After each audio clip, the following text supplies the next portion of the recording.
Alberto, dentista, separado, 38 anos, conheceu Fabiana, advogada, separada, 32 anos, no Réveillon do ano passado e se apaixonaram à primeira vista.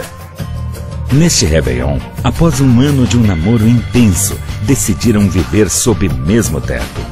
Visitaram inúmeros apartamentos e nada os agradava, até que num barzinho, conversando com Flávio, arquiteto, solteiro, 40 anos, que estava saindo pela primeira vez com Eduarda, médica, solteira, 30 anos, ouviram deles que existia em Porto Alegre um empreendimento inteligente, que dava liberdade aos proprietários de montar sua planta conforme suas necessidades e prazer de morar.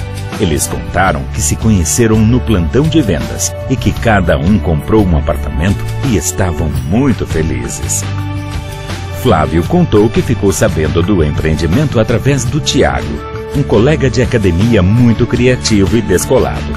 Um publicitário, solteiro, de 27 anos que também comprou um apartamento e optou por uma das sugestões de plantas e decoração que permitia ter uma mesa de bilhar na ampla sala onde receberá os amigos. Eduarda contou que ficou sabendo por uma amiga de trabalho mais velha, Isabela, enfermeira, viúva, 50 anos, namorada de Mauro, comerciante, 55 anos, divorciado, depois de 30 anos de casado, e que estavam vivendo juntos momentos de fantástica felicidade. E já pensando em repaginar suas vidas, construindo um local do jeito deles, com liberdade de criar, sem paredes internas.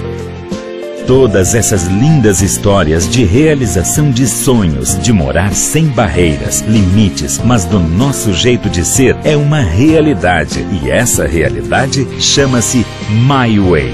My Way Belvedere é diferente de tudo que você já viu.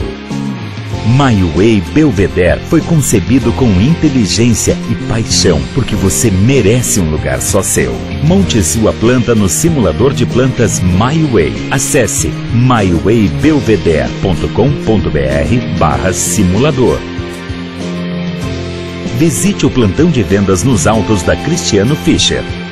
O telefone para contato é 3381-9854. Realização Esquadra Engenharia.